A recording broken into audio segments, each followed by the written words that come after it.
So welcome, everybody.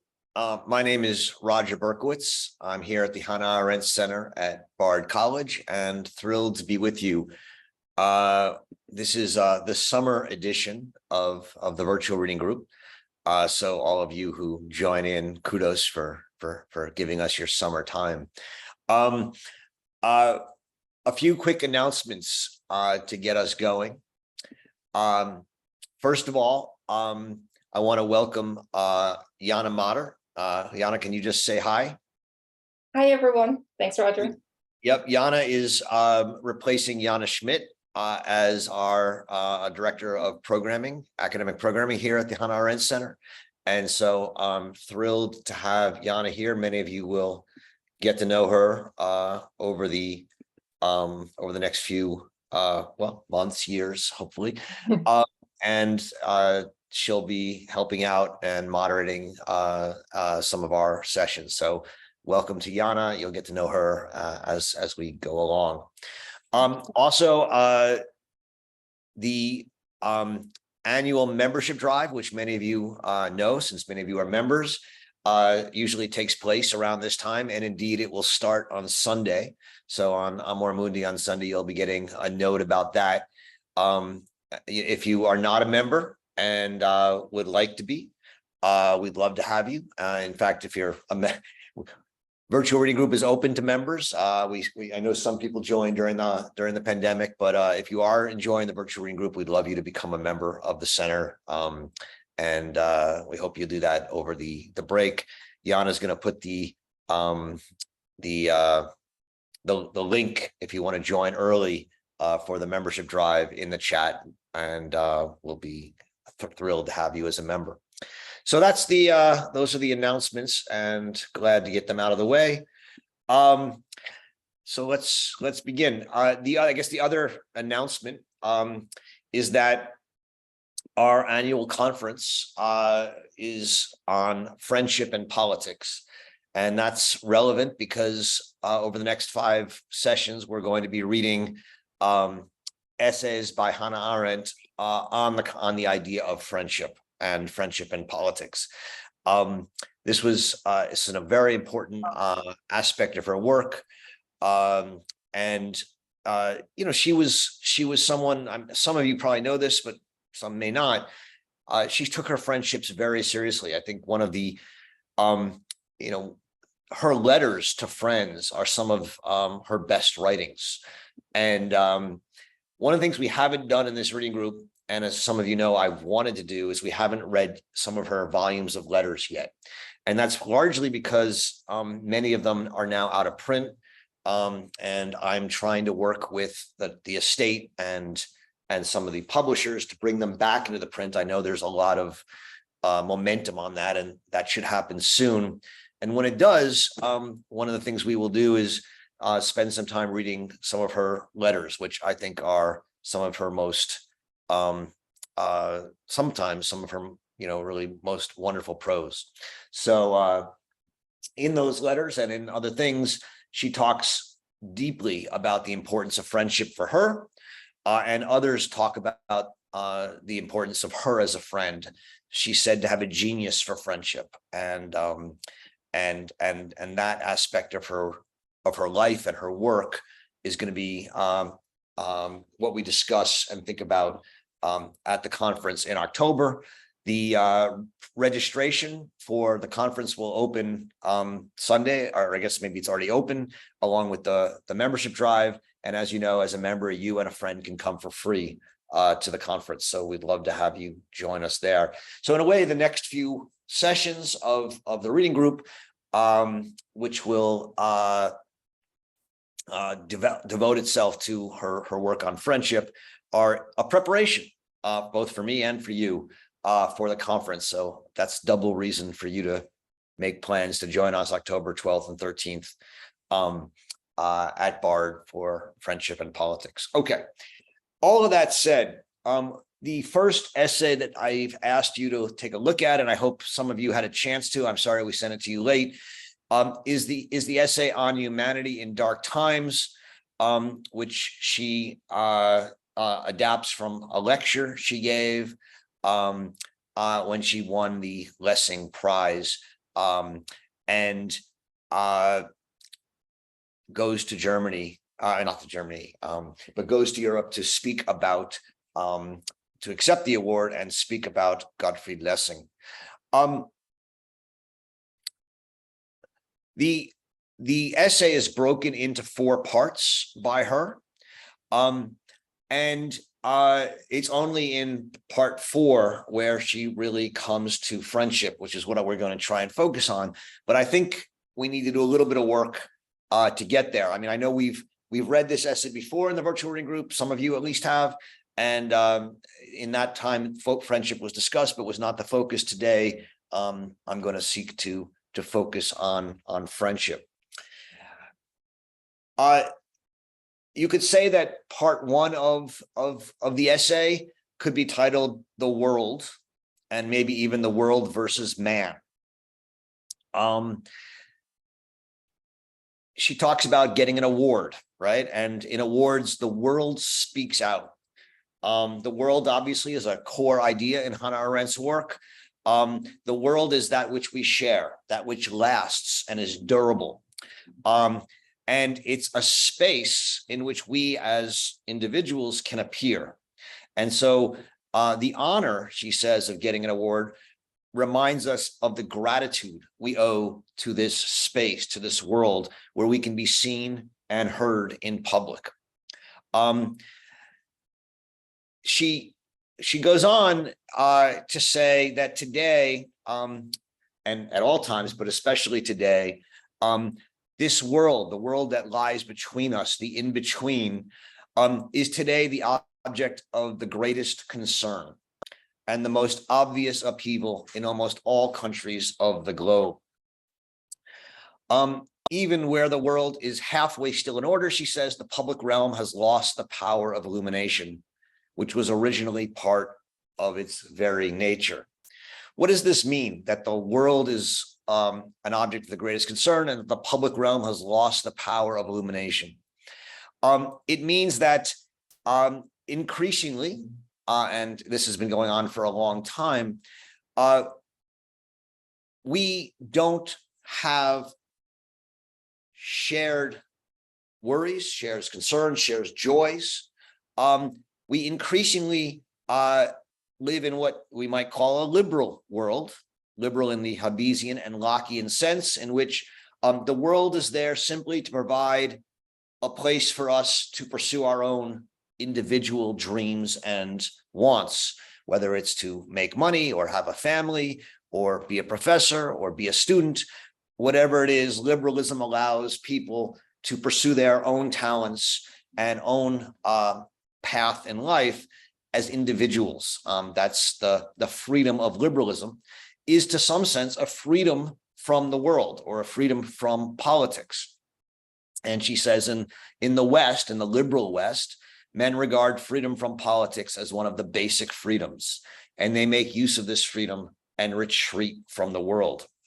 Now, this withdrawal from the world that liberalism allows can be extremely beneficial, both for the individual who can pursue his or her or their dreams and aspirations.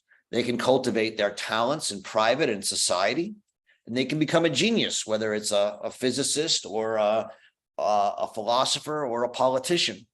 And insofar as the individual does pursue and reach a kind of genius, their genius reaches out again into the world and appears in the world, because a genius always is someone who says something that the world is ready for and wants to hear, and is thus in harmony with the world. And thus they enter back into the world. And so the liberal world is not purely anti-worldly, the liberal ideal, because it can lead people back into the world. But for most of us, or many of us, liberalism does lead to what she calls a retreat from the world. What she says on page 4 to 5 is an almost demonstrable loss to the world that takes place. What is lost, she says, is the specific and usually irreplaceable in between, which should have formed between the individual and his fellow men. So what we lose is this in-betweenness. We lose this connection because we're all pursuing our own lives. Now, we still have connections with our family or our friends or our colleagues. There's certainly it's not a completely isolated world, but it's not a world in which there's a public connection, a public thing, a commonwealth, a res publica, as you will. And that is the loss that she thinks has been progressively emerging since the Enlightenment, since the rise of liberalism, since the loss of a common world, whether that common world was a Roman world or a Greek world or a Christian world or a Buddhist world. Increasingly live in a world in which there's lots of different people of different ethnicities and different aspects, and they don't share one common public world, and so we allow them to all emerge. Now, there was an idea, a Roman idea of humanitas, which she'll get to, in which people from different ethnicities and different religions could somehow share a res publica, a concern with the public thing. And in many ways, Arendt's political project is about thinking about how to create a public world, a res publica, a republic, in a world in which there's no ethnic, religious, or other any kind of natural or historical commonality or publicness. The traditions of the pillars of the tradition have crumbled, have shaken, and the question is, can we in some way create a public world?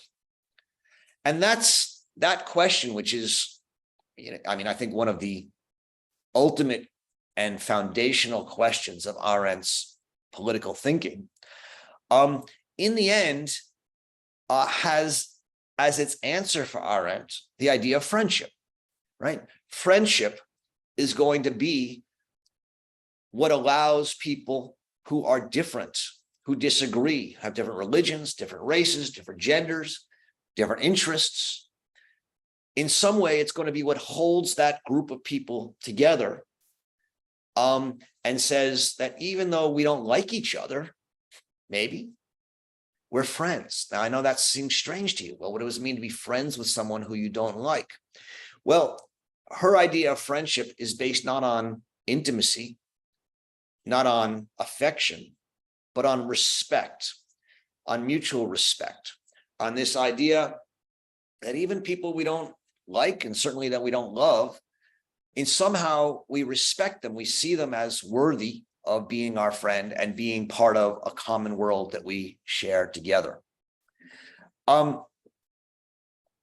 Lessing, she says, entered the world, or had an attitude toward the world, which was neither positive nor negative, but she says radically critical. This is on page 5.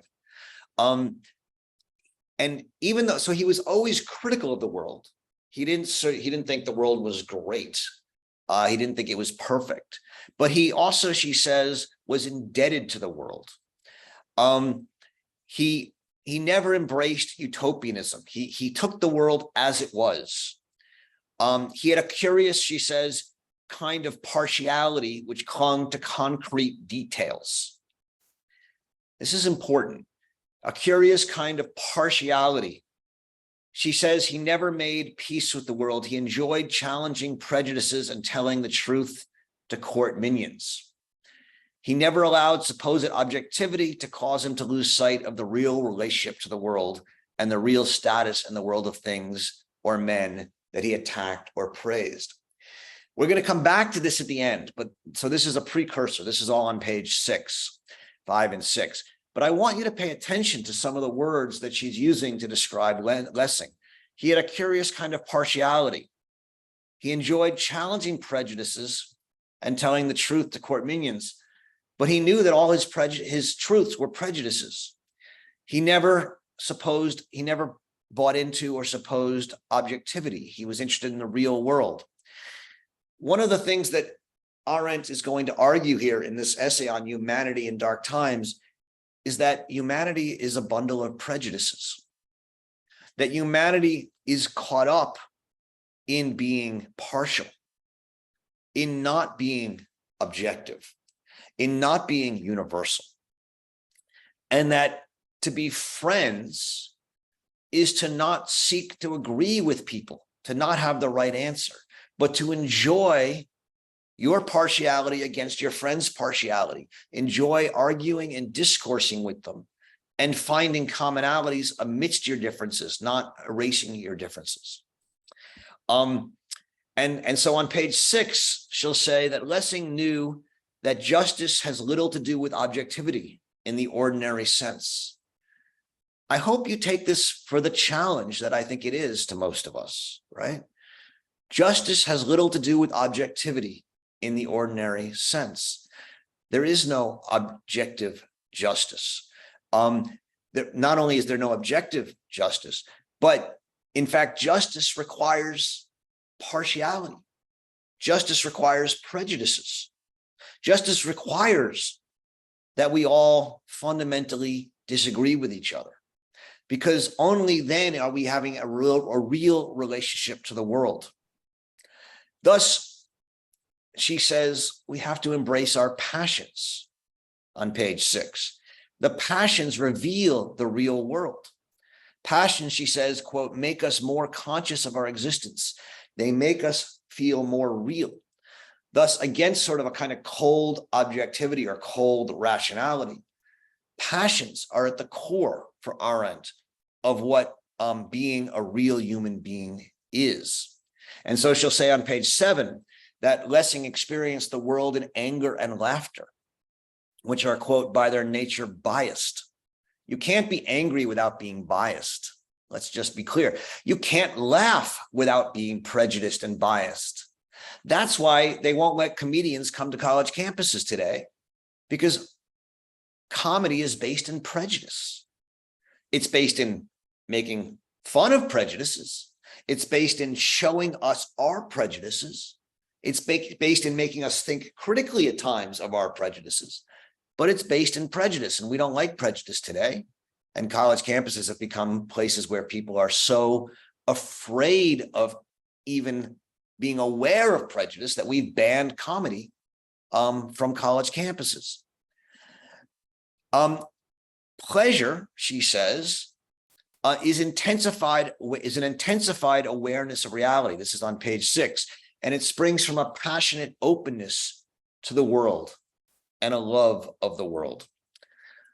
She uses the example of Christianity here, that rational kinds of defenses of Christianity are actually even more dangerous than passionate Christianity, because insofar as you try and rationalize Christianity, you make it into the only possible view. And so Lessing, she says, was a partisan in favor of reason, but she says on page 7, his primary concern was freedom, which was far more endangered by those who wanted to compel faith with proofs than by those who regarded faith as a gift of divine grace. So the people he most worried about were those Christians who tried to prove Christianity rationally. The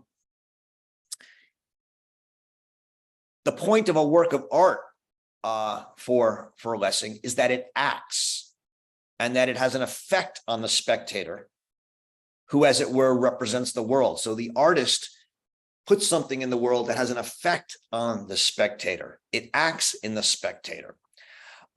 He sees the work of art as what stands out in the world and draws a public around it. And in doing so, in acting, the work of art draws people out of their private and social existences into a public world, and it reconnects people to the world of the in-between. Lessing's state of mind, she says, which we need to learn, is a respect for free thinking. It can never lead to a definite worldview. And this kind of thinking, this free thinking, requires courage, and that includes the courage to welcome contradictions and defend those who are not consistent. And this is on page 8. I know I talked about this a lot the last time we did this text, but I'm going to move through this pretty quickly. He calls it the fermenta cogitationis, I can't say it right now, sorry, or self-thinking. The individual is created for action, not rationation. The self-thinking is from moving in the world in freedom. Freedom of movement and free action is how we experience freedom. And deprived of public space, men retreat into the freedom of thought. But Lessing retreated into thought, not stoically, not into a self, not independently from the world. She says his thinking was never bound to results, and he explicitly renounced results. His thought, she says, is polemical. And the problem he encountered was with the world, that the world was shattered. The pillars, she says on page 10, the pillars of the best known truths today lie shattered. We are standing in the midst of a veritable rubble heap of such pillars. And so you all heard her say thinking without banisters, right? Another expression we could use is thinking without pillars. And there's a certain advantage to thinking out pillars, right? Which is that there's no standards and traditions, and that gives us a kind of freedom to think freely and new. But to think without pillars is hard, if not impossible. The pillars, she says, the pillars of truths, give the world a kind of political order. The pillars, she says on page 10 to 11, guarantee continuity and permanence, without which it cannot offer mortal men the relatively secure, relatively imperishable home that they need. And so this problem that we have today is that we live in this world in which the truths, the common world, is shattered, and yet every time we try and re-erect the lost pillars, we fail. And so we then fall back on old truths, right? And every time we fall back on old truths, people sort of lose faith in them, believe them less and less, and yet are scared of not having them. And so they hold on to them ever harder. And this is the predicament in many ways that we are in.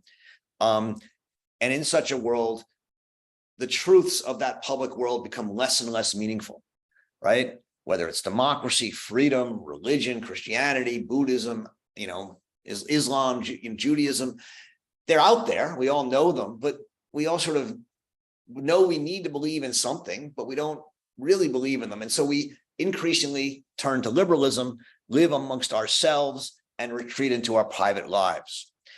We substitute the light. We substitute the public world, and we turn into a private world. In part 2 of the essay, she says that in such dark times, the general way that we address this problem is by developing what she calls fraternity. The idea that we will, as individuals, especially persecuted people who feel that they are not able to have an impact or power or any kind of standing in the public world, they retreat into what she calls a worldless humanity. They live close together, they become friends in the sense of intimate, and they create a warmth, a kind of kindness and sheer goodness. This is the kind of fraternity that seeks humanity in compassion, that we have compassion for other people, that we want to help other people. And she says this is the compassion that emerged in the French Revolution. For those of you who know it, this is the compassion she talks about in her letter to James Baldwin after she read What Would Become the Fire Next Time in the New Yorker. And this desire to create a kind of fraternal closeness where we love each other and we talk about, that we as Jews, we like to say prayers together. We like to celebrate holidays together. We celebrate our stereotypes. We celebrate who we, a kind of eccentricities. And there's a kind of love of our powerlessness, love of our little things, of the little beauties, which can be very beautiful and can be very powerful bonds between people in this way. And yet, she says these very powerful bonds of humanitarianism make us invisible to the larger world. We replace the commonality of the world with the idea of a common human nature or compassion. and we say that all people are equal. And we sort of celebrate our equality in things that we all like Netflix, or we all like this kind of music, or we like music, or we like to dance, but we lose a kind of larger idea of what holds us together in a public sense. And in part 3, beginning on page 22, she then gives a couple of examples of how do we retain reality in an inhuman world. So if one example was liberalism, retreat to the private, another example is fraternity through compassion. In part 3, she says we can also find humanity in a kind of inner migration, and her example here is Carl Jaspers, or a kind of flight from the world. The flight from the world in dark times, she says that the inner migrant does, like Jaspers, can always be justified as long as reality is not ignored. Though the people who sort of flee from reality must remember that they are constantly on the run, and that the world's reality is actually expressed by their escape. In such a reality, in such a inner migration, though, it's easy to bypass or forget reality. And that's what she says Heidegger and people like Heidegger did. They fled the world, but they fled the world in such a way that he thought himself too good and noble to pit himself against such a world, she says. And so simply ignored the stupid blather of the Nazis and thus ignored the world. And that's another danger of living, of seeking humanity by inner immigration in dark times. And so she uses the example of the case of a friendship between a German and a Jew, right? And she says, you know, if you're living in a Nazi period when Jews are persecuted, if you have to think of yourself as a Jew. If you're attacked as a Jew, you have to defend yourself as a Jew. She says nowadays, on page 18, such an attitude would seem like a pose, because if Jews aren't being attacked, to defend yourself as a Jew seems like a pose. But insofar as all of us, to some degree, are living a life of invisibility, all of us, to some degree, are caught in this need to belong to a group, whether it's Jews or Blacks or Christians or Muslims or Americans or whatever it is. And she says that in such a time, to ignore that there's a German and a Jew and just say we're all human is complete abdication of the reality of the world. True friendship, she says, need to acknowledge the real world. This brings us to the part 4 and the last part of the essay, and the one that is in our conversation the most important, on the political relevance of friendship, or the humanity of discourse versus truth. And this is I think the key takeaway that I hope you're going to take today, which is that in dark times, right? One opportunity, one response in dark times is compassion. Another is inner migration. Another is kind of irresponsible flight to universalism. And another would be to seek truth, objective truth, scientific truth. And what she's going to say is that's a mistake. And that what we need instead is the humanity of discourse, which is what she's going to call friendship. For the Greeks, the essence of friendship, she says, was in discourse, in the polis where citizens talked to one another. And it was an experience of the joy of friendship, those with whom we share our rejoicing, not in misfortune, but in our joys. And for Aristotle, the philia among the citizens is one requirement, or friendship among citizens is one requirement of the well-being of the city. So in discourse, on page 24, in discourse, the political importance of friendship and the humanness peculiar to it were made manifest. In discourse, the political importance of friendship and the humanness peculiar to it were made manifest.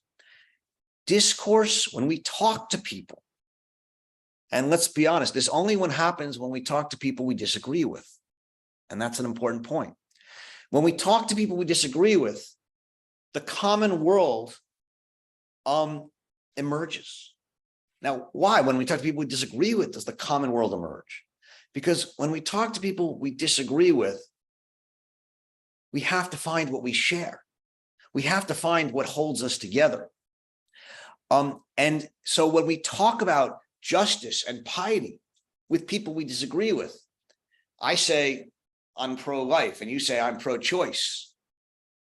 Well, somewhere we have to find what holds us together.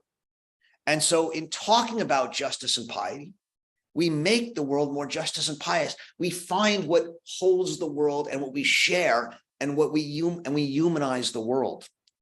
So she says the world becomes human only when we can discuss it with our fellows. On page 25, she says, we humanize what is going on in the world and in ourselves only by speaking of it. And in the course of speaking of it, we learn to be human. What do we speak of? All right. Another question is, what do we not speak of? Think about so many things we refuse to speak of today. Questions of race or racism, or we speak about them only with people we disagree with. The sublime, the horrible, the third rails, the things we don't speak about. And in increasingly taking things off the table and not speaking of them because they're politically correct or because they lead to disagreement or they lead to discomfort, we dehumanize the world. And so what she wants to say is that the Greeks and the Romans both saw humanity in this discourse, and especially the Romans saw humanity in a discourse in a plurality of different ethnic origins with different worlds, right? The Roman Empire had many different people in it. And yet somehow discourse, citizenship was what we talked about with all of us. And she says, friendship is not intimately personal, but makes political demands, right? That's one of the key points. Friendship makes political demands, namely that in friendship, we say we must be friends, along with Nathan the Wise on page 25. Even if we disagree. And not only that, even if I think I'm right and I think you're wrong, we must be friends. That's the political demand of friendship, right? That we realize that there are no truths and we're glad for the infinite number of opinions. That the great danger, she says, is those who wish to subject all men's ways of thinking to the yoke of their own, right? Kant, she says, to the extent he sets up a categorical imperative to which we are bound, does so unmercifully, and even at the expense of humanity. There may be things we have to do in line with the categorical imperative that are inhuman. And she says the inhumanity of Kant's moral philosophy is undeniable. Lessing, however, rejoiced in the idea that there is no absolute law. There's no absolute truth. There's no categorical imperative. And thus, today, we may not think we possess the truth, but most of us, many of us, think we know what's right. And we take what's right from this idea of science, from the idea of objectivity, that scientists, even though scientists know that their truths are never final, somehow we believe they are. And on 28, she says, whether we think we have truth or are right, few today are ready to sacrifice their view to humanity or friendship, right? Think that through. We have to be willing to sacrifice our view of what is true to humanity and friendship. What does that mean? It means that I may think we should have more immigration and you may think we should have less immigration. We may both think we're right. I may think global warming is a threat to humanity and you may think it's not, and we may both think we're right. But humanity and friendship are higher. They're about creating a human world, and that's what politics is. That's what it means to live a life of thoughtfulness, of courageous thinking. And we have to do away with the ideal of objectivity and rightness. And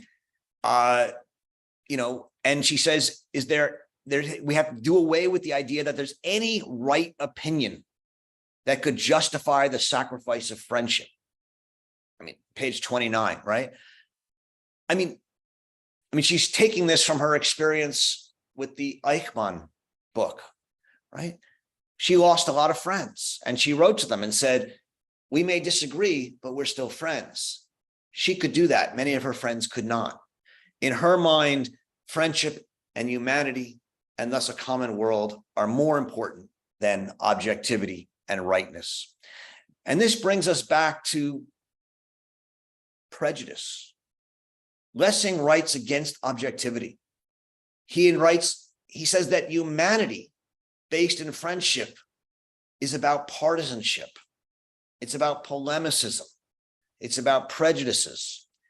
It's a vigilant partiality on page 29, which is not subjectivity because it is always framed not in terms of the self, but in terms of the relationship of men to their world, in terms of their positions and opinions. I love that, a vigilant partiality, right? That's not about my view, but about the world of my friends and my people. He would never let partisanship get away in the friendship. That was Lessing's humanity. And so Lessing's humanity, which he says is a kind of humanity for dark times, is opposed to truth, is opposed to liberal retreat, is opposed to inner immigration, and is opposed to compassion, right? For Lessing, the humanity of friendship is against the humanity of compassion, right? It's not about saying, I have compassion with people. It's about saying, here's my views, here's your views. And we have to not simply say, oh, yes, I love all people, right? A humanity of compassion or fraternity. Lessing's friendship, she says, is impossible in solitude. It belongs to an area in which many voices vie together and where each one's truth both links and separates men, bridges and affirms the in-between that makes up the common world. And she ends on 31 with the quote, which she says is the most profound thing said about the relation between truth on the one hand and the humanity of friendship on the other. Jeder sage, was ihm Wahrheit dünkt, und die Wahrheit selbst sei Gott empfohlen. Let each man say what he thinks is the truth, and let the truth itself be recommended or given to God. Okay, I'll stop there. There's a lot to talk about. Let's try and focus it on friendship, just because that's what we're interested in around the conference and today. But we can get to friendship from a lot of these different points of view, and I very much look forward to what I'm going to say. As you know, if you've been here before, there's two ways to participate in the discussion.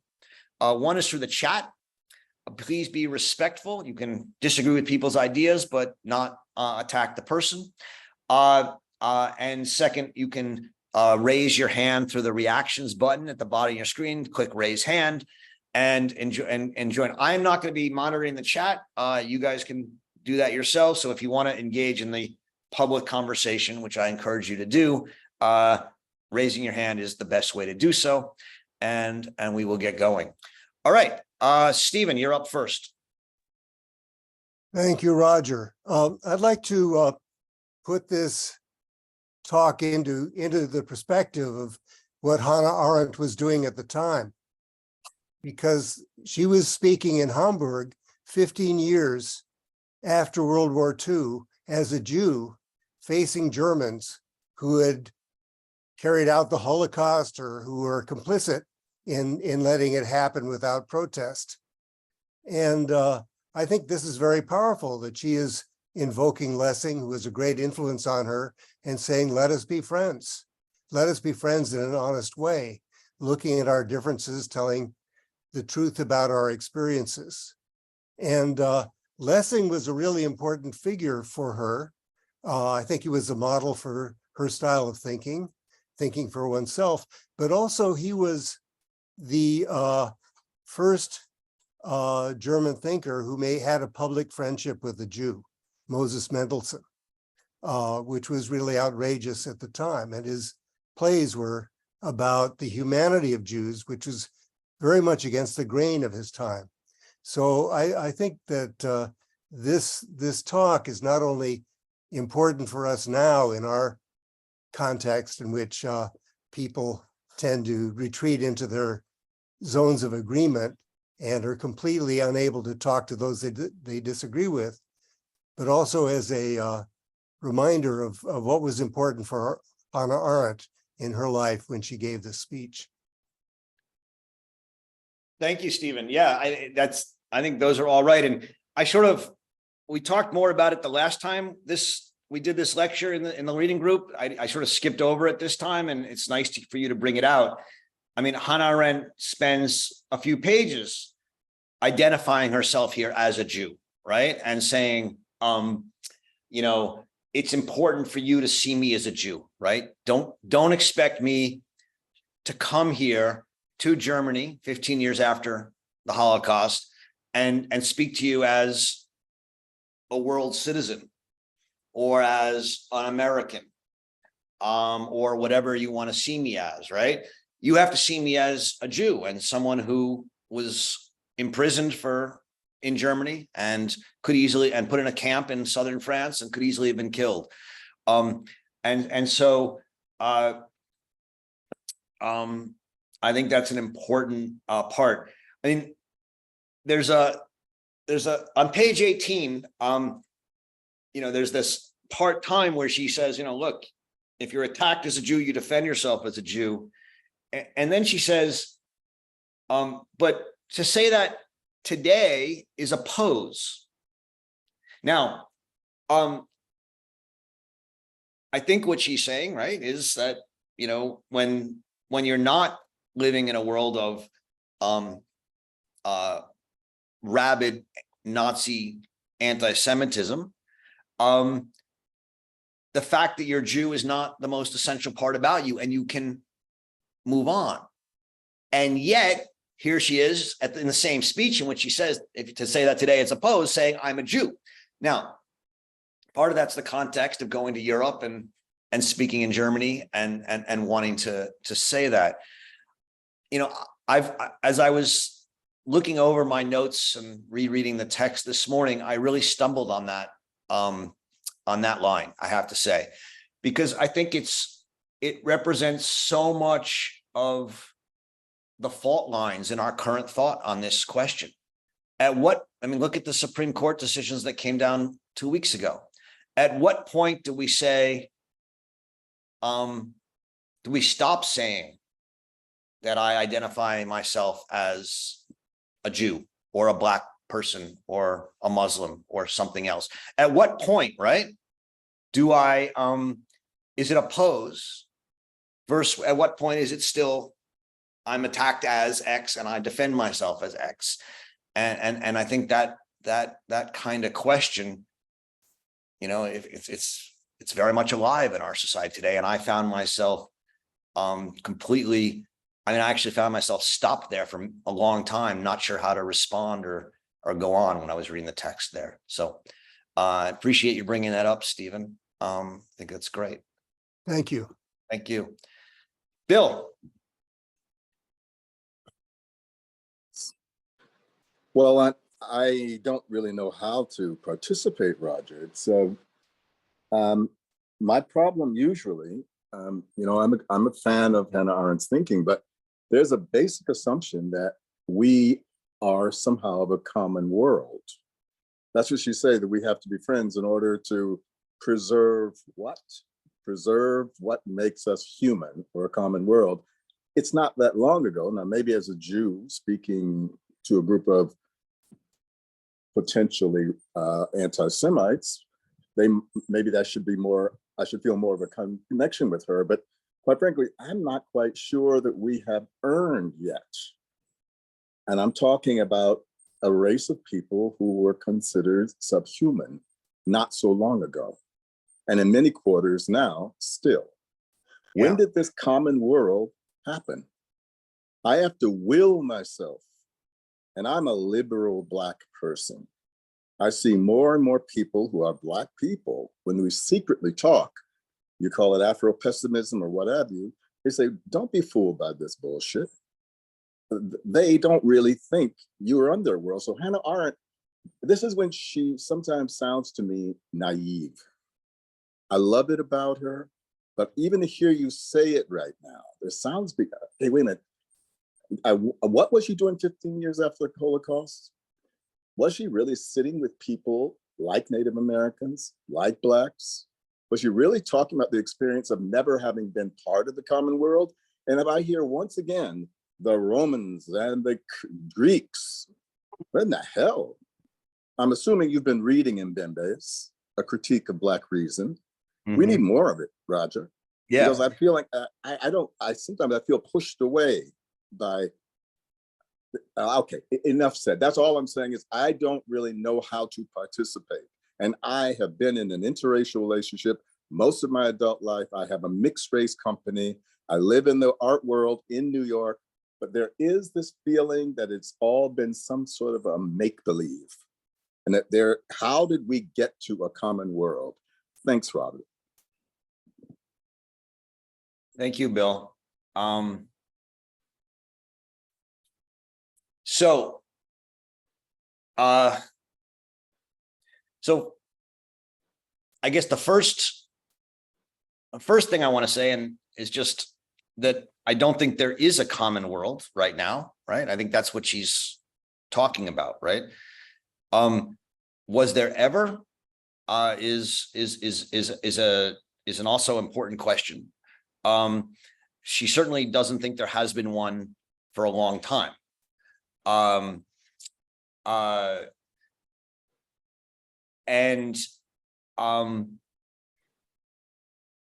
so her question here about the politics of friendship, if I understand it, and trying to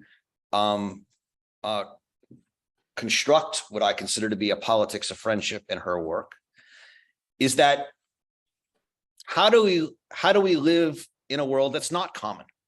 That's, I take it to be her question. Well, that's what dark times are. Dark times are when the common world has shattered and there is no common world. Excuse me, Roger, but you Yeah. have to accept that for some of us on this planet, there never was a common world with Europe. The Europatians were voracious. They Absolutely. were. So I'm not sure how you got to where you just jumped to. Well, okay, so so she thinks the European common world started to fall apart somewhere in the, somewhere, let's say the 17th, 18th century, right? So around the time of the slave trade as well, that was happening.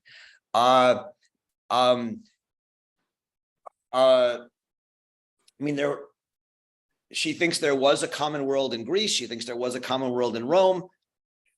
She would probably think there were common worlds in Africa as well, and elsewhere, certainly in China and places. But she thinks that she's just looking at the modern world today, and you're right, the modern world that is largely a product of human. Sorry, that was a slip up. Of European civilization. You can see it's a bad slip up. I apologize. And saying we live in a world that's increasingly shattered and doesn't have a common world.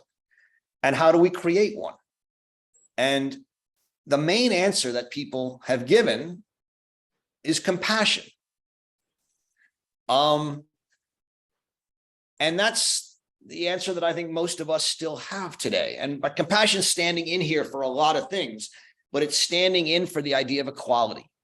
It's standing in for the idea that the way to build a common world, given our current situation, is to have compassion with the downtrodden, to have compassion with the Jews, to have compassion with the Muslims, to have compassion with the Blacks, to have compassion with the poor, to have compassion with people who are, pariahs or outsiders or impoverished or invisible. And what she says is that has been the sort of philanthropic approach to politics for 300 years since the French Revolution, and it hasn't worked, and it's not going to work. That's her view. It's not going to work because it can't build a politics. It only takes one side, namely the side of the downtrodden or the pariahdom, and it never tries to create a common world that includes everybody. And so it ends up being hypocritical. It ends up being the pitiful, a world of compassion turns into pity. So you look down on the pitiful and you, in a sense, tell them what they think they should want, instead of creating a world where you actually listen to them and build a world where they listen to you and you listen to them and try and build a common world. And so her view is that the only possible way to build a common world is a way that we haven't really tried for the last 300 years. It's not through compassion. It's not through science. It's not through objectivity. It's not through social science, which, tells you how to make the world better or more just. It's by talking with each other honestly and finding where we agree and where we disagree and liking them both. And in doing that, You mean why can't we all just get along? no, well, I mean, I'm being facetious. I know you're being facetious. But it sounds that basic. Well, why can't we just all get along? In fact, I don't think it's why can't we just all get along, because I think why can't we just all get along is the opposite of what she has in mind. She wants to say, why can't we all actually say what we believe and bring conflict out into the open? Even if I hate you. Yes, I'm not talking now to you, but I'm talking to the I know. Marjorie Taylor Greenes and persons who are working overtime to take apart the democracy we have. They do not want to say to me, why can't I embrace you? Why can we just sit down and take care of our distance? I mean, I hear what you're trying to say, Roger, but there's something basically that she is not dealing with that I find makes it really hard to accept the higher premise that she's trying to get to. Why can't we sit down and talk it out? That sounds to me like really naive now. We're at the point of guns. I don't want to say, I don't think what she's saying is, why can't we sit down and talk it out, right? I think what she's saying is, why can't we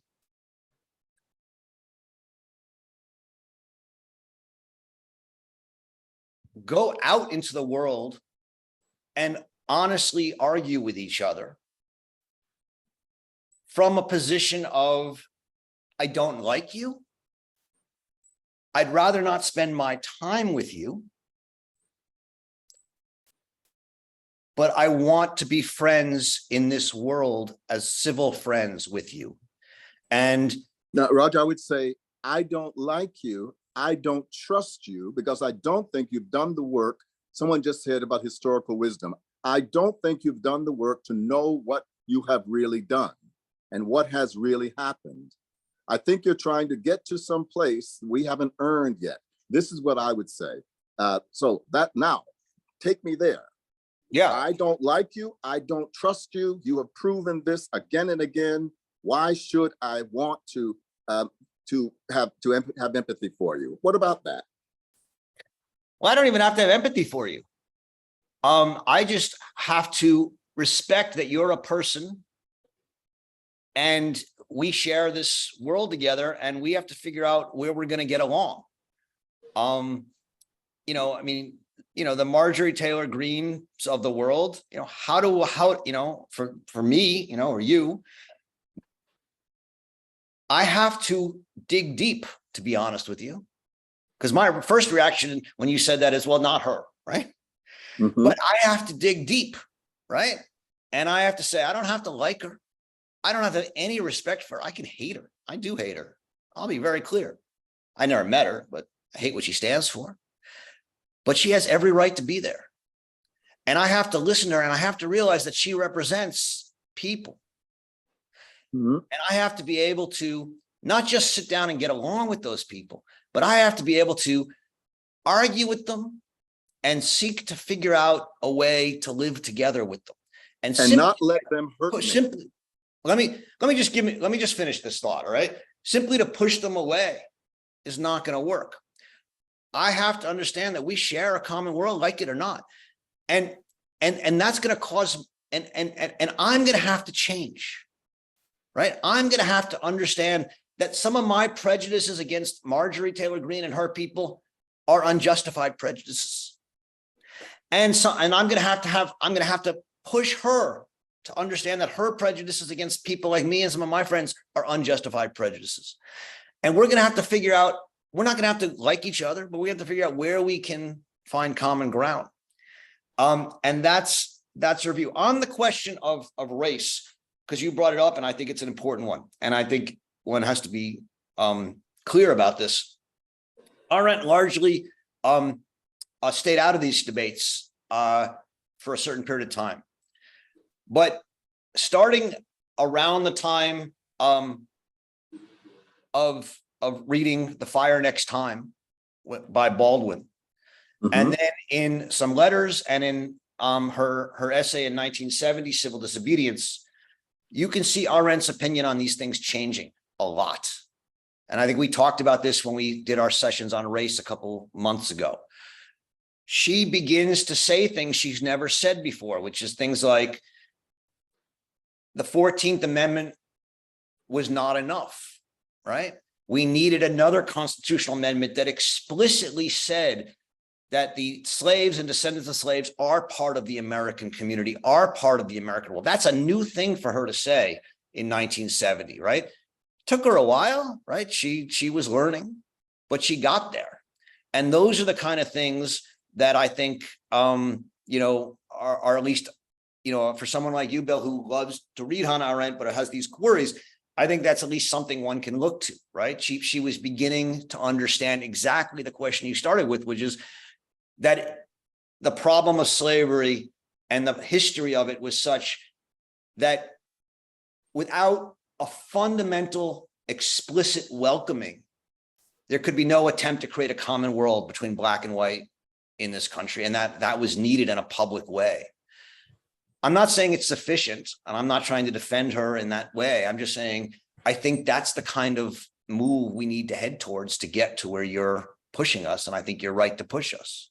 And I thank you for that. And I think I would really hope that that going forward, this seminar that you're going to do on friendship, this is going to be a pivotal question right now, because literally our next election pivots on 71 million people decided something about Donald Trump, which can crystallizes some other feelings they have about whose country this is.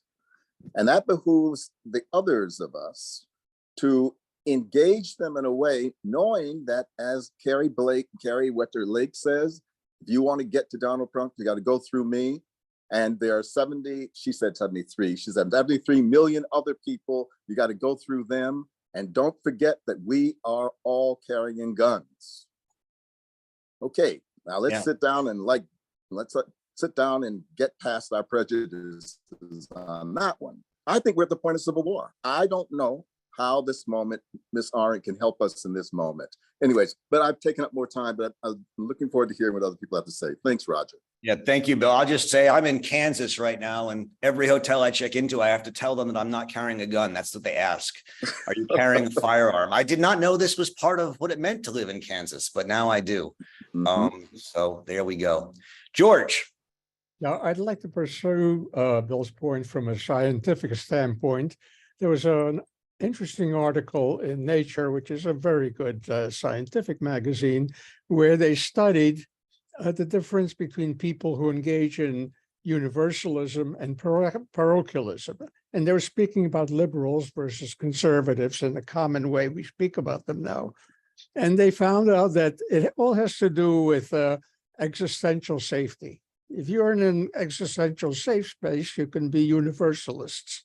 You can feel that there's a common world.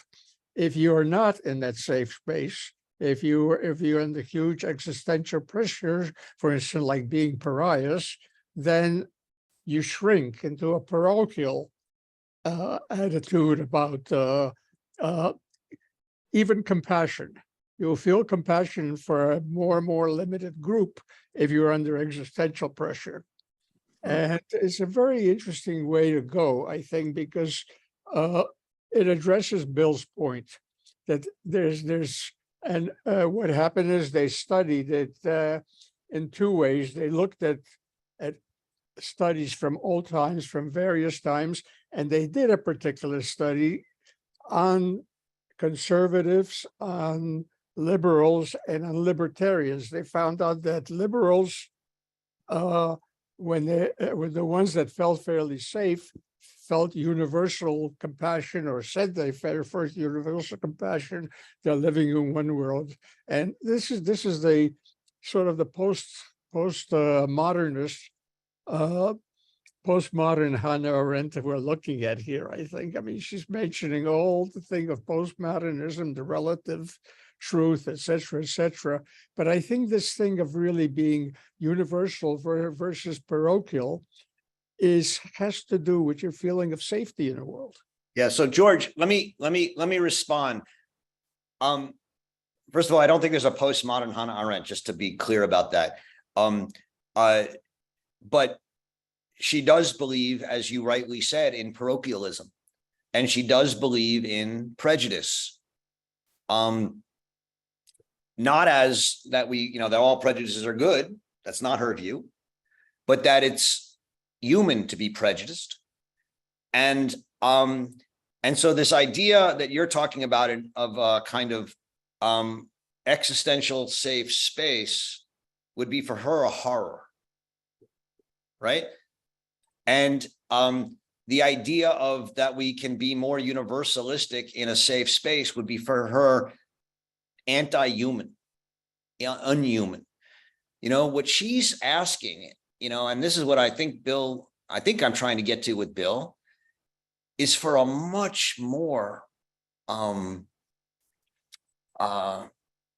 emotional and angry public space where we can yell and scream and disagree and somehow still respect each other. That's what she's asking for. And she says that's the only kind of public realm in dark times where we don't have Christianity pounded on us, or we don't have Islam pounded on us, right? In a world where we're different, the only way we're going to have a human public world is where we can bring anger and hatred and respect together. Now, can we do that, right? And the studies, these social scientists that you're talking about, George, are saying, well, no, we have to have a safe space in order to do that. Well, there are no safe spaces in politics. It's only social scientists who think there might be a safe space in politics because they somehow think there's a truth to politics. There are no truths in politics. And if you're going to be true to that, you're going to have to give up the idea of a safe space in politics. Except insofar as the safe space is that you don't have a gun and you don't bring a gun to the argument, right? I mean, that's the idiocy of when I have to check into a hotel asking, do I have a firearm? No, I mean, I saw some guy walking down the street, mowing the lawn with a gun on his belt the other day. I'm like, really? No. I mean, that's the kind of stuff you got to avoid. But that doesn't mean we can't dislike each other. And look, I'll tell you, this is hard for me because, people who know me at least 15 or 20 years ago, I'm a pretty non-confrontational kind of guy. I grew up, don't confront, don't rock the boat. In the last 15 years of running the Hannah Arendt Center, I've had to train myself to be more confrontational. And it's not easy. But I think that's what she asks us to do. Not to be an asshole, but to allow my opinions to enter the world and not apologize for them and put them out there. That's very hard for me to do. I think it's very hard for a lot of us to do. Yeah, but these scientists are not saying that this is the way it should be. They're saying this is the way it is. Well, And that's what Bill is saying, right? Now, They what may it or may could not be be saying is- the way I it don't should. know how we're going to get there, but that's what they're saying. Well, you have to learn. We have to train ourselves. And, that means we have to, we have to go and meet people and talk to people. And it's not like, let's all get along. It's like, let's work it out. That's not easy. All right, I'm just gonna move on because I know I talked a little longer than I should have today, so I apologize. But Jason. Good evening. I really can't stand country music. And that cost me a lot of romantic opportunities back in my youth. I was raised in Texas, and I was the pariah of a Buddhist at the Texas Military Institute High School. And there was this this moment 2 months into my my first semester when we had a free dress day, and we'd been wearing United States Army military uniforms up until that day. And on free dress day, every one of my new friends showed up in a cowboy hat. And there was this moment in my mind when it dawned on me, I never would have spoken to them if I had actually met them as they normally, appear. And this particular point came to me on page 24 with the notion of rejoicing.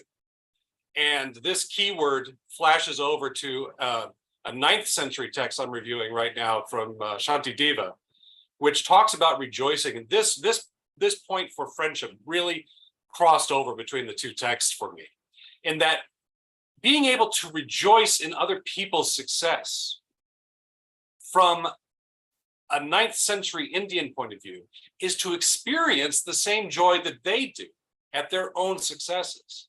And so they really push this. They say, if you want to, we need to do this for the common world to exist. We need to celebrate those who accomplish, and we have to do it overtly. And in that is, from what we're reading here, Arendt looking at Lessing, that's one of the foundations of friendship itself. And that common world can't happen if we can't party together. Yeah. If I can't learn to love, country music. That's been my realization. That's a really great point, Jason. I thank you for bringing it up. I don't think I talked about it. I think I mentioned it briefly in my introduction today, but it needs more saying. She says that there's a statement, there's a saying that you only learn who our friends are in misfortune, right? And those of us who've gone through misfortune, which I imagine is most of us, have learned that to some degree, right? And yet she says that's not right. I mean, she said it is true. We do learn who our friends are to some degree in misfortune, but the essence of friendship is not in misfortune. It's in gladness. It's in joy. Because joy is talkative, she says. I think if I remember it correctly from the text, I'm in Kansas, so I don't have my text with me. I've been reading it online. Joy is talkative.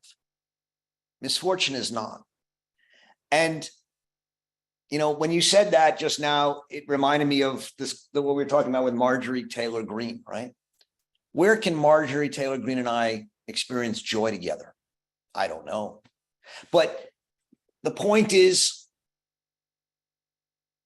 if we're going to build a common world, it's not just about talking and talking and talking. It's also about laughing. It's also about celebrating. And that means that part of politics and part of public life means having parades, things that a lot of us are uncomfortable with, maybe having, dare I say the word patriotism, or things that we, can come to see together. And may have to be a different kind of patriotism, but something. The point is, if our public life is just about talking and arguing, it's going to be hard to see people as friends. There's got to be a joy in our public life, I think. I think that's one of the things that we're having a lot of trouble with right now, because people are so angry and mad. It's hard to find public manifestations of joy.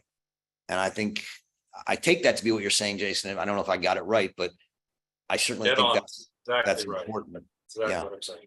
So thank you. Emma. Hello. That was my first time participating in this Hannah Arendt meeting, and I really enjoyed it so far. So thank you. Welcome, Emma. Thank you. I think I have a little bit of a smaller question, you could say, like in comparison to what the others asked. Because I think somewhat in the beginning, you talked about, I think that on page 8, she argues that thought is for Lessing. Like, is it for Lessing or is it for her? That thought is not something you do by yourself, like you do not retreat from the world. But as far as I remember, and what I wrote in my bachelor thesis also is that thought is something you specifically retreat from the world to in a sort of neighboring world, and there you like reimagine what is happening in the world, and there you try to be in harmony with yourself, and you have this aparatic conversation. So I've just been wondering how that like goes together with what she says here, that like thought is something you do perhaps in public, and is it like what she says also, or is it more coming out of how she's writing the text? That's a great question, Emma. I don't know if Samantha Fazakis, who's on here and has her hand up, wants to respond to that or not. But what I'll say to this is that, we think of Arendt as saying thought happens in solitude, which she does say, and that it's both thought and judgment and willing as life of the mind, as activities and faculties of the mind are withdrawn from the world. And yet, it's also the case that you can't think or judge if you don't imagine other people there with you, right? And so even in so far as you withdraw into yourself in solitude, you have to imagine people who disagree with you and imagine what they would say.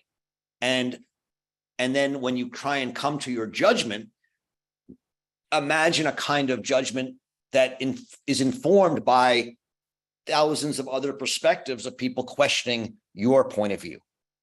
Okay, so because it's something I've been wondering about, because she says that when I split up into this conversation with myself, if I'm a murderer, for example, in thinking and moral considerations, I split up into 2 murderers. So is one of the murderers the others, like how the others look at me, like the spectator, for example, or is Say that. Talking to the others? Remind me, Emma, again. Say that quote again, because I just don't have it in front of me, and I didn't quite hear what you said. Okay, so because she says in thinking and moral considerations, the essay, that if I talk to myself in this aparatic conversation, I split up into 2 and 2, right? So Yeah, if 1 and 2 and 1. Yeah. Yeah. So if I was a murderer, I would talk to another murderer. This is why it's so uncomfortable to actually be a murderer and like in this inner conversation. So I'm wondering, like, are you actually talking to other people? Like, are you imagining to be speaking to other people, or are you talking to yourself? Or which I think is maybe convincing, but like, it's a question. Are you on the one hand the murderer who's defending yourself, and on the other hand, maybe the murderer who's judged by society because society is judging you to be a murderer? Like, you could be maybe a glorious war hero, and then it's fortunate that you murdered someone, or you could be like someone in a society who really like murdered someone, and then okay, great. I think that if I'm Macbeth and a murderer, or King Richard and a murderer, and I have to talk to myself, it's only a problem if there's a part of me that's not a murderer, right? And so the idea is that I have a 2 and 1. But if I'm going to judge whether what I did is right or wrong, I have to not only talk to my murderer side and my innocent side, but I got to talk to hundreds and hundreds of other sides, not in reality, but in my mind and in this internal conversation. And that's how I get and that's how I start to build what we might call a public world or a common world, by bringing all these different viewpoints and different perspectives and prejudices into my thinking and figuring out where I stand within that. And so that's the beginning of building a common world or a public world in her mind. I don't know if that answers your question or not, Oh, it's okay. but keep asking it. We'll get there. Okay. You know, and if it comes up again, it'll keep coming up week after week. And I hope it will make sense. Jerry, good to see you. Good to see you, Roger. First of all, I want to congratulate you. This is one of my favorite essays, and I think it must be one of yours from your very, very impressive synopsis of it in the introduction. It's not an easy task. I think when I say this is one of my favorite essays, I don't mean just by Hannah. I think it would be very interesting at one point to discuss this essay with a couple of those by Montaigne, by Cicero, and a few others. I think your interpretation is very Ciceronian, if I may say. Mine is more Montaigne-esque. I want to ask you, I've read this essay many, many times. There are a lot of, by the way, quite a number of rather important mistranslations in the English that's published. I want to say to you, if it makes any sense to you, what this essay has come to mean to me over many, many years of working on it, reading it, enjoying it, comparing it on the topic of friendship. To me, Roger, there is a common world in friendship. It's not that there isn't a common world today.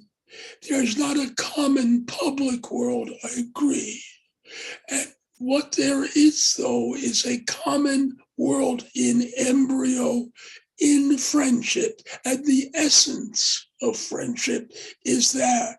And my increasing tendency is to read this essay as a transition between private life and public life that is not interrupted by the famous blob. You have to go into all of that.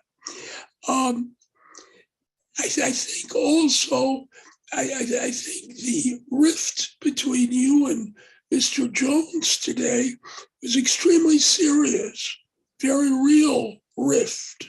And I think this is one way to cross that rift, as seeing friendship as a transition between private and public life, rather than, and I don't mean in miniature, I don't mean that this is the embryo and the public life is the baby, which I sort of, if you agreed with me at all, I think you would, that would be Cicero's reaction. I believe that it might be yours.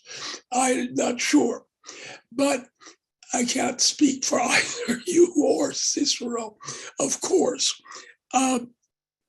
It's just that. It's this transition without the encroaching realm, which the encroaching sphere. I think to me that's very important, that Arendt names a public realm and a private realm and a social sphere that encroaches on both of them. That's all I wanted to say. It's an opinion. Yeah, thank Jerry. First of all, thank you. And that's a really powerful question. You know, as I was framing the conference this year, and so we called the conference Friendship and Politics. In much of what I've written about it, just as sort of a, framing of it for the website and things like that, which is not yet what I hope to write about it when I speak at the conference. I've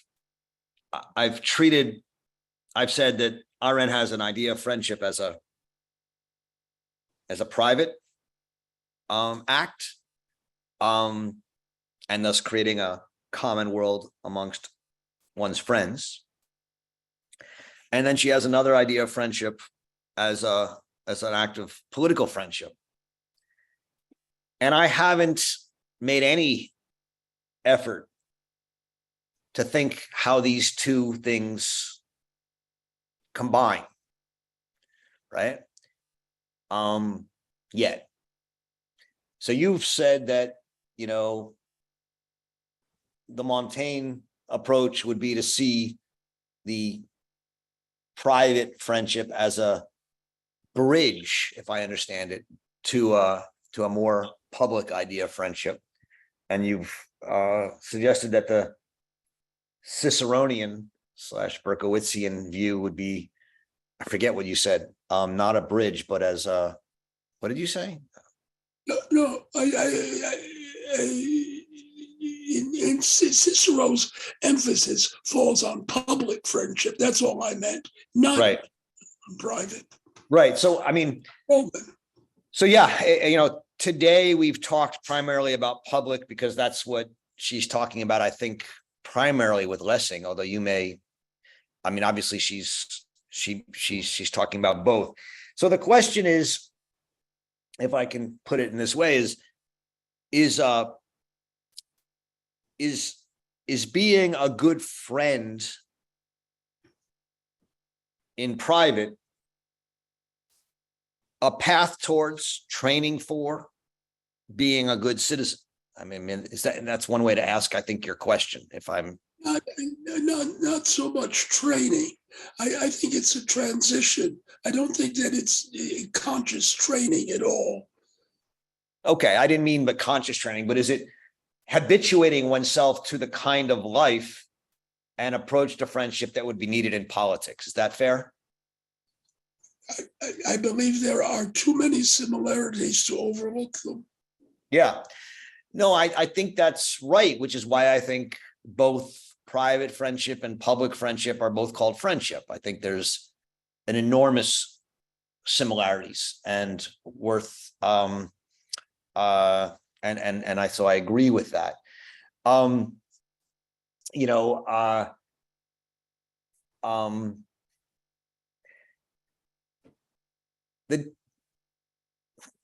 mean, I think that the question that this raises to me is, you know,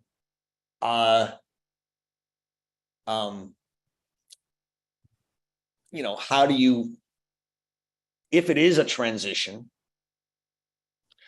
you know, how, I don't know.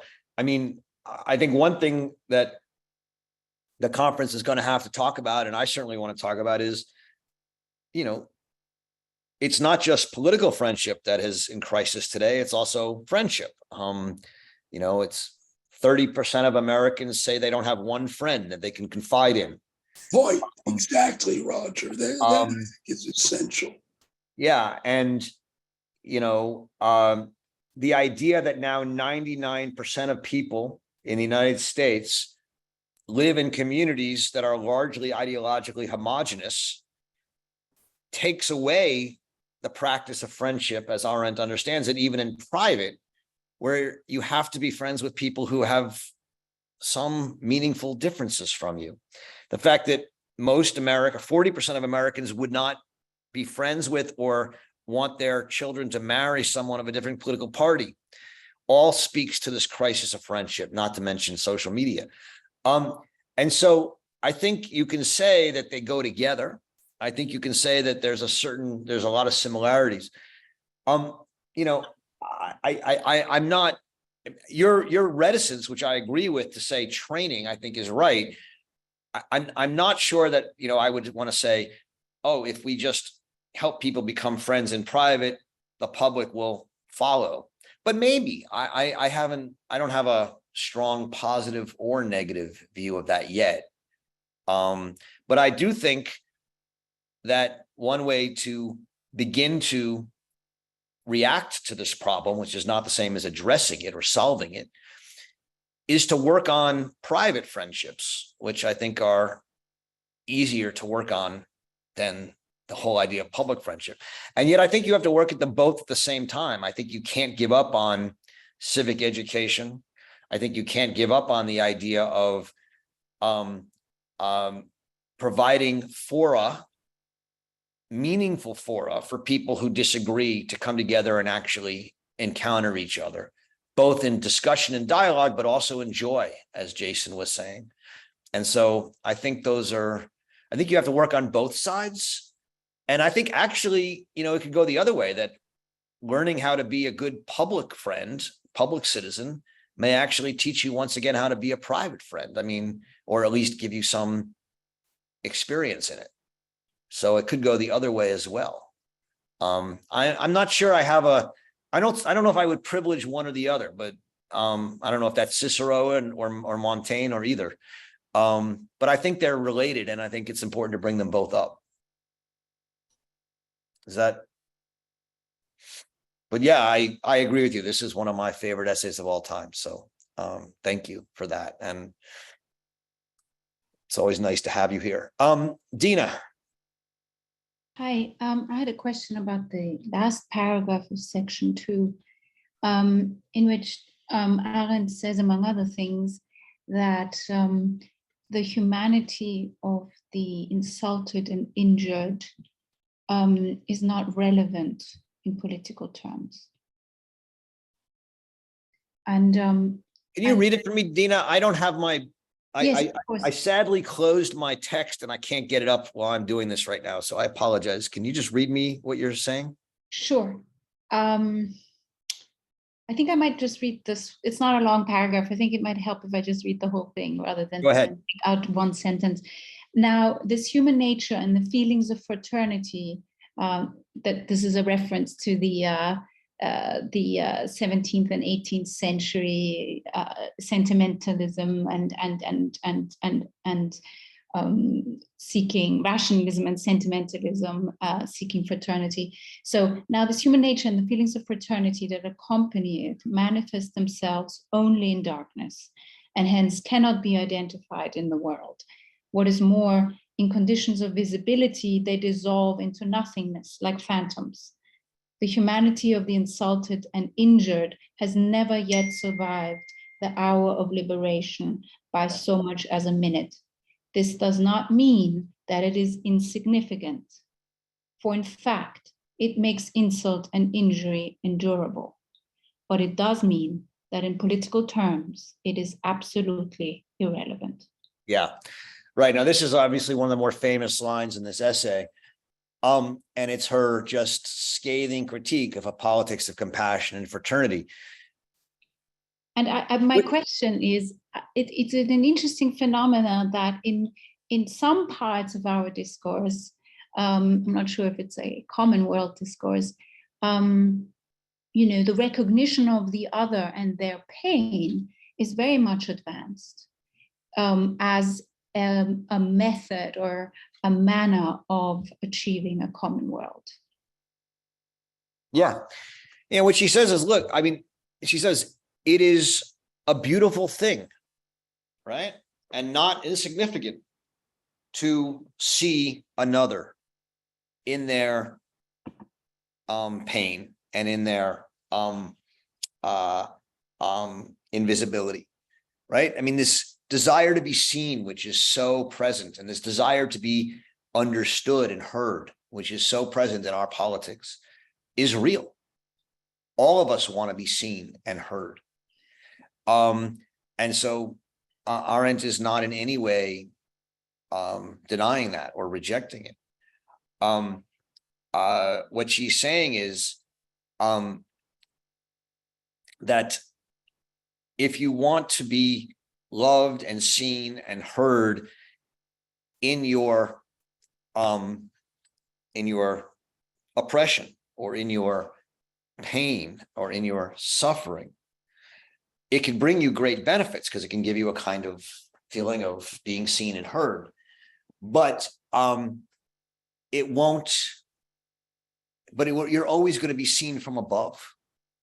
You're always going to, and because you're going to be seen from above, you'll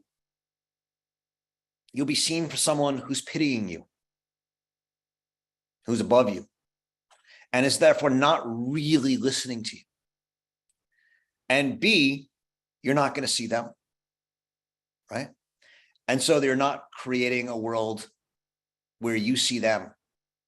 They're only seeing you. And, we say, oh, well, that's all right, because you're going to punch up, not punch down, right?